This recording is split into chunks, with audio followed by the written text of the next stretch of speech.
Hello, we're back. As always, I kind of wanted to start, like I've done this before, I wanted to start with sort of an introduction. I didn't have this planned at first. At first, I was just going to jump right in and start talking about emotional myths with you guys, since that's kind of like what we talked about. I know we talked about emotional myths and what they are and all of that, but I was reading another book, it's shocking, and I came across something that in my perception kind of helped explain emotional myths a little bit deeper, because emotional myths don't just affect our mind, if you think about it. Our emotions don't just affect our mind in general, they affect our bodies immensely. In some cases, at least in my experiences, my body can react so crazy to the littlest things that my bodily reactions are way crazier than my emotional reactions. So regardless of if I feel like I'm doing really, really well, it's like unconsciously, I'm still anxious, I'm still sweating, my heart is still beating fast, even if I'm trying to control my emotions. You know what I mean? So some of the things that you guys had brought up that you wanted me to uncover in regards to emotional myths had a similar definition to something that I want to talk about today called unconscious assumptions. So before we just get confused, I want to talk about why emotions are so powerful. Our minds obviously come up with emotional myths. We believe emotional myths. We have assumptions. We have all of this stuff going on. So it's obviously kind of deep. So remember a little while ago when I made those videos talking about the life of a cell and what it's like to live the life of a cell and how they really kind of don't have emotions. They don't run off of assumptions. They don't, dictate or judge. If anything, they judge in their own nature. When to protect, when to heal, when to attack. We don't really have control over, oh, I got a cut in my body, I need to all of a sudden send all of the good cells, all of my atoms, neutrons, protons, whatever it is, to go and fix the problem, right? It's like our body kind of does it on its own. When we get sick and we're recovering from a flu, yes, we can help our bodies get healthier quicker, but it's kind of up to our bodies if they want to get healthy in the first place, right? We can only help and promote so much. With that being said, our body obviously has an intelligence system of its own, apart from our intelligence, right? From our mind, brain, subconscious, unconscious, whatever. Our body has its own intelligence system, right? With that intelligence system, we also have instinctive responses that we sometimes can't control. So, for example, with me, when I get really, really anxious, my upper lip sweats like crazy. Is that 99.9% of every single day? Yes, but in some cases, it sweats a lot more than others. In some cases, I can't control it. My heart starts beating really, really, really fast, right? Or my muscles get really, really tight.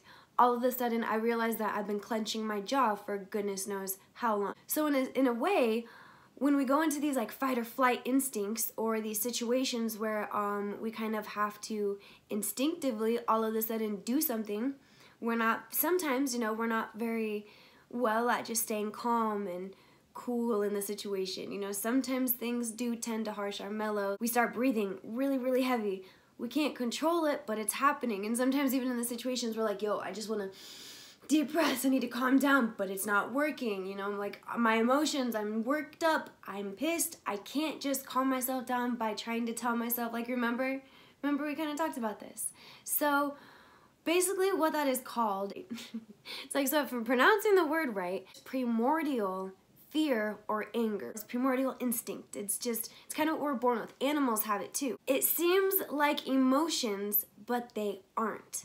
These things, like having a rapid heartbeat, having heavy breathing, having muscles tighten, these fear or anger instincts that our body just naturally does without us even controlling it, they seem like emotions, but they're not. So let's go a little bit deeper to help us understand it. Instinctive responses, which again, rapid heartbeat, heavy breathing, I'm sweating, I'm tight as heck. That is our body's direct response to external situations, okay? Now emotions are the body's response to a thought. They can be a response to a situation or an event, but they are filtered with a mental interpretation. So when something happens and we react emotionally, we obviously have some sort of mental filter on us. We might already be angry, we might be jealous, we might be trying to protect ourselves, we might feel insecure. So we already have this kind of filtered, dazed, lackadaisical goggle that we're looking through, and then we kind of base our emotions off of that, right? But that is what an emotion is. So do we understand the difference between an instinctive response and an emotion? Our emotions and our bodies react completely differently to different situations, especially if they're happening to us versus another person. So if it's happening to another person, right? Say somebody's like, oh my goodness, my dog ran away. You know, you're gonna feel a little bit of sympathy or empathy for them. But, you know, if it was your own dog, holy moly, we don't even want to put ourselves in that situation, right? So our bodies react completely different when we put on a mental concept of having me, my. We're already reacting to emotions with a filtered mindset, right? So then add on top of it the mental concept of mine or me, you know, like, oh, that's my boyfriend, oh, that's my cat, oh, that's my family, oh, this is my house, my career, my life. We already are like, we're just entering into just all of these little layers that we just need to uncover so we can see reality for the way it really is, the way it innately is.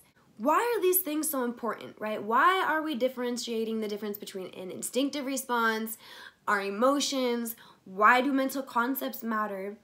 Well, it's because our body's intelligence system, right, the one that runs our cells, the one that helps fight against infections, the one that helps heal our bodies, it cannot tell the difference between an emotion, a thought, and an actual real-life situation. And I think that is one of the biggest emotional myths that I want to talk about today, is the fact that, hey, our emotions may not affect our bodies as much as they are, or emotions aren't that serious. We don't necessarily need to worry about controlling them so much, you know, because they're just emotions. Everybody has them. Well, if we think about it and we take into consideration how impactful our emotions really are on our body's intelligence system that we don't have control over. Yeah, cool, we can control our emotions and we can try to control how that stuff works, but you know, we can't control when we break out because of stress, right? So that intelligence system that's running our body, that's obviously producing different hormones when we get stressed. That's why our body produces acne, you know, or we have fluctuating weight gains when we get stressed. That intelligence system inside of us is directly responding to the emotions that we're carrying. Even if, let's just say, you know, we're not necessarily experiencing that bad of a life. We stay at home, you know, we kind of go to a shitty school, whatnot, but we're all in all, like, to compare ourselves to somebody else, you know, even though that's not what life is about, I'm just saying, to somebody who may not even be able to go to school or somebody who doesn't even have a home, we might have a decent life. Our body is still going to react the same way if we carry the same depression and burden and sadness and, you know, just hardships as anybody else, right? Even if we aren't directly experiencing what it's like to be homeless or what it's like to not be able to eat, you know, or not be able to afford to eat. We just don't want to eat what we have, right? Our body cannot differentiate the difference between an emotion that we're having and a real life situation. That's huge. And that's not even something that I've really taken into consideration. Yes, I realize, oh my God, my emotions affect if I want to get up, like my emotions affect that, but I don't realize how impactful my emotions can be on my health as in general. Yes, I could be feeding myself the healthiest foods, I can be eating the most nutritional diet, but if I have such a toxic mindset that is causing my body to instinctively react in ways like a rapid heartbeat. A thought, again, it's a mental concept. It's a mental thing. It's happening mentally. It doesn't necessarily have an escape. So what is something that can happen? Our thoughts can become fuel to our emotions, and it just becomes this endless cycle that, like I said, it's a hula hoop. We're just going around and around. Our emotions are feeding our thoughts are feeding our emotions, no matter how negative it is, no matter what it is, it's feeding. It turns into chaos and anxiety inside of the body because, like I said, it has no outlet, especially if we're not allowing ourselves an outlet. Like, what's a great outlet for relieving stress? Working out, going to therapy, painting, like, but we have to expel it, right? Singing, screaming, crying. We have to expel it. If we're having all of these negative mental just thoughts and ways of living inside of our head,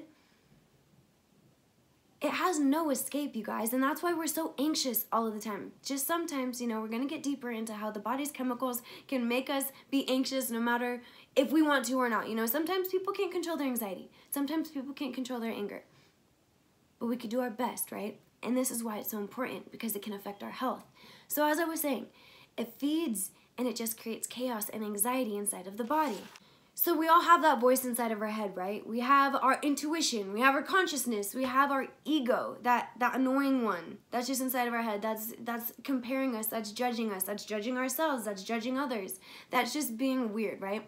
That voice tells ourselves a story no matter what, right? Say, oh, my boyfriend's cheating on me. Oh, my girlfriend's talking to another guy. Oh, no, nobody loves me. Anything.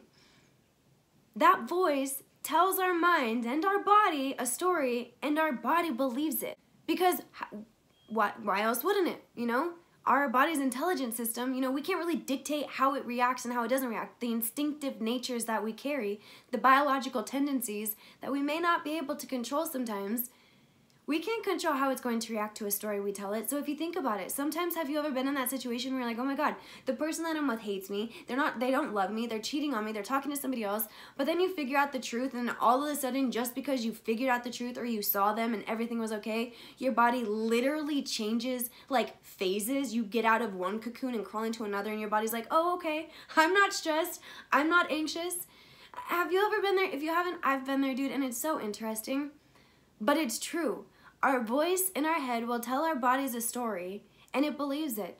I remember there's even been times where I will think of stories about like something happening to my dog and him not being here anymore, and it makes me cry. I remember when he was the first puppy, I was thinking about him passing away. Like, my body reacted to that story that I told myself as though it was real life. Even though I'm telling myself, oh this, oh that. Do we always believe the stuff we tell ourselves? Like when we're anxious, having an anxiety attack, and we're just like, yo, calm down. Do we believe that? No, our body cannot calm down no matter what we're doing. So that's why it's so important that we understand the fact that our mind, our ego too, is consistently telling ourselves stories. And if we choose to allow that ego to run center field, and we're not being strong, we're not allowing ourselves to, hey, shh, I've got this, I'm in driver's seat, I don't do passenger drivers, right? Your body's going to react to it. So this is where we jump into the notion of our thoughts and emotions fueling each other. Our emotions pop up, right? What do they need? They need food. So they feed on thoughts. We're insecure. What does that insecure feeling need? It needs some food. Let me just start thinking of interesting thoughts. Oh, I'm ugly. Look at her in that dress compared to me. Look at how many friends they have. That's why I have that. It all makes sense now, right? So now these thoughts are feeding my emotions, and then what happens? New emotions start popping up because of all the food it's been eating. Either it just becomes bigger and badder, or another one like jealousy or envy might pop up. And then what happens? Those need some food too. So then they're gonna start having more thoughts. And like I said, it's just a whoa, whoa. And then what happens? We're living a life of emotional thinking and storytelling. Of course we're going to be depressed. Of course we're going to have anxiety. One, it's hard to tell a story when we're living in the future because the story is either past or present. Yes, it can be in the now, but sometimes when we're in the now, we're so focused that we don't really have time to tell stories. So if we're not emotionally thinking and we're not telling stories and we're not allowing our thoughts and emotions to feed each other and it just to be this weird vicious cycle, we might be able to grasp our emotions a little bit better. You know, our health might come into play a little bit better. And I think this begins with uplifting these myths, uncovering our emotions, not hiding them, not suppressing them, seeing and coming to the realization that, hey, I might be living a life of just emotional thinking. I'm on an emotional merry-go-round. I'm just making up stories and my mind is just going crazy over them, you know. We might be able to just, you know, shoot. What did we first bring up when we first started this video? Unconscious assumptions. So what the heck are unconscious assumptions? Well, here's where the emotional myths that we're supposed to be uncovering today, that we are uncovering today, falls into play. Because some of the things that you guys wanted me to respond to and talk to were the myth that showing emotions equals weakness and vulnerability. To an extent, we aren't really in control of our feelings or our emotions. There was another one where I will always feel this way. The myth that crying makes you a baby. Or thinking that I should be happier or I shouldn't be this upset are wrong emotions. But in my head, all of these things have something in common. I think they are all unconscious assumptions. Some of our emotions, not all of them, you guys, a lot of our emotions, how we are, our tendencies, our temperament is biological. We could talk about that in another video. But a lot of them might be past or present conditioned. Whatever happened to us in the past has not forced us, but we've evolved into this sort of way of thinking. An unconscious assumption can be, I don't trust anyone. I can't trust anybody. Nobody is to be trusted. All guys are the same. I don't deserve love. Nobody respects me. Now, the reason why these things can be unconscious assumptions is because we do not always have to be consciously focusing on that to feel that. It might be a relationship that we were involved in and it just forever made us feel like we can't trust anybody. So now we don't wake up and tell or remind ourselves, yo, I can't trust anybody. I almost forgot. I went about not trusting anybody. Our past has just conditioned us to just kind of be careful. We have a shell around us. We're a little bit more vulnerable, you know, we're just protective of ourselves.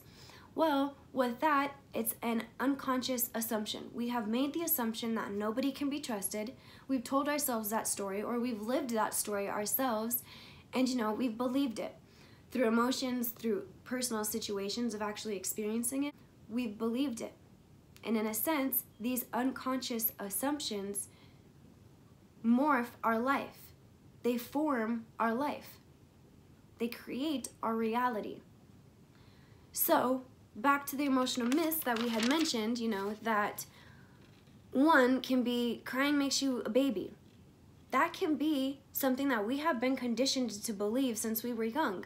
And now we carry it around as an unconscious assumption that it's not necessarily reality. It's just an assumption. And for all we know, the world doesn't even think that. Other countries don't even think that. Other people don't even think that. It's just something we carry around. The fact that nobody can be trusted, or that there's no such thing as true love, there's no such thing as a committed relationship, that's something that I even carry around as an unconscious assumption. And I can tell you, I could have been born that way. Maybe, you know, my mama made me that way, or it was because of my childhood. It could be because of my past relationships. But it's not like I literally sat myself down and was like, you know what, Sarah, there's literally proof in the pudding that there's no such thing as a committed relationship. So that's just how it is. No, it's just like an assumption I have. It's not the truth. It's not the truth, and that's what the assumption is. And you know, like the saying says, sometimes when you have an assumption, it's just making an ass out of yourself. It's not true, and it's making you live a certain way. You've created a reality that you're now living by, and it's unconscious. Sometimes we don't want it. Sometimes we don't want it. We don't try. It just is like, it's almost like it's natural. Like, yo, I just naturally feel this way. I literally feel like, one, I don't have a friend. I'll never have a friend because I can't trust people or people aren't like me. But again, you guys, these are just unconscious assumptions. They really are. I promise you. Because if you were in my hometown, dude, we would be best friends. We would be best friends. I mean, heck, we are now. So that can blast your assumption that I don't have any friends or nobody can be trusted. You can trust me. I'm not going to lie to you. I promise. And I don't break a promise. Thinking that I should be happier is even a wrong way of thinking. You know, that can be an unconscious assumption of ourselves that my way of thinking is wrong or that my emotions aren't valid. You guys, if we're going through a hard time, hard experiences, anything, what we're feeling is valid. It's how we control and how we react to it, right? Again, because these are activities happening in our mind, and what did we say? Sometimes the activity that's happening in our mind, it has no outlet. It has no escape. You know, we can't run off the fact that we have jealous tendencies. We can't run off the fact that I don't trust another person. So it's silly to think that, oh, me working out is just gonna be a great escape for my emotions. Me painting a picture is totally gonna just disintegrate my lack of trust in humanity. You know, so no, that's not what we're saying. Sometimes we can't paint to escape.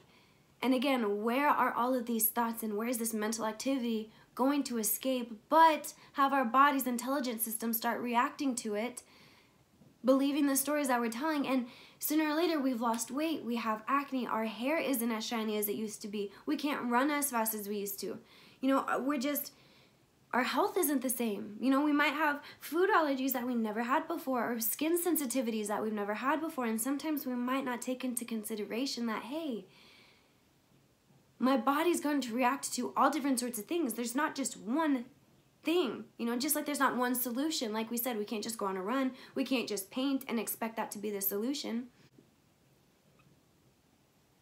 If you think about it, that's why these unconscious assumptions create our reality, and it can change the way we truly are. The real people, our real personalities, you know, the real happy, fun, loving, happy-go-lucky people that we are. And it's because we have these negative thinkings, and we have instant reactions to these negative thoughts, you know? And soon, all this negative thinking, it destroys our pure way of thinking, our happy way of thinking, our compassionate way of thinking, our empathetic way of thinking. Our ego carries out this little negative thought pattern that we have, right?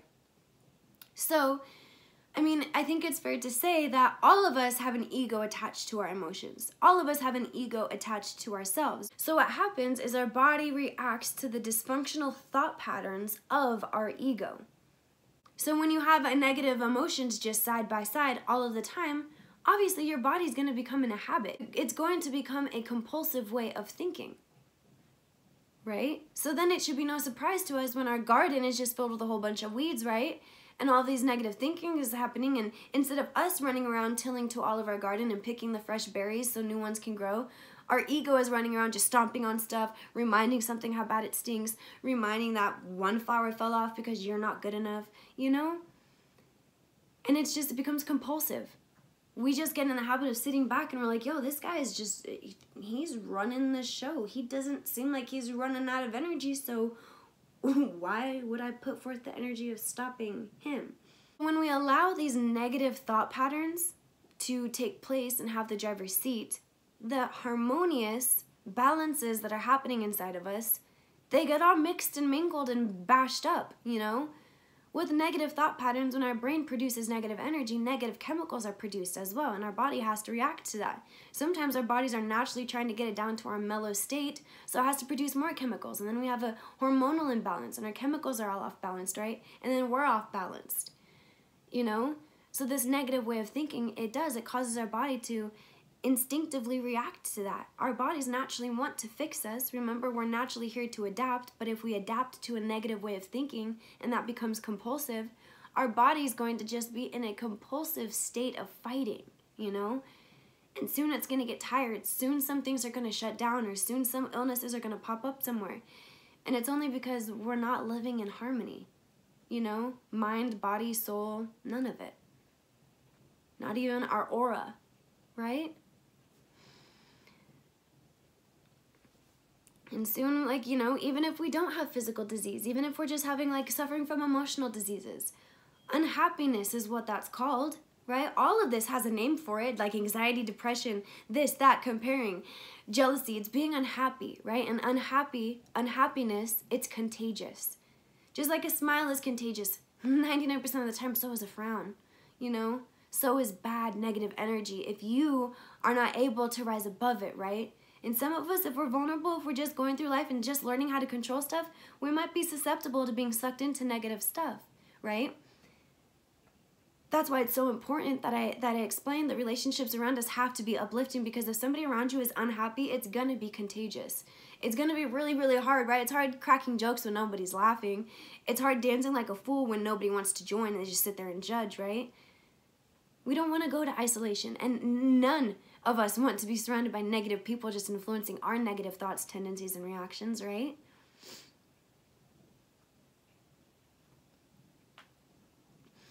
So when our ego is taking front seat, right, and it's our ego that is generating our emotions, because, you know, it's easy to let our ego take place. It's hard for us to not let it, right? Our ego is strong, it's powerful, it's freaking confident in a nasty way, you know? So what causes us? What causes this?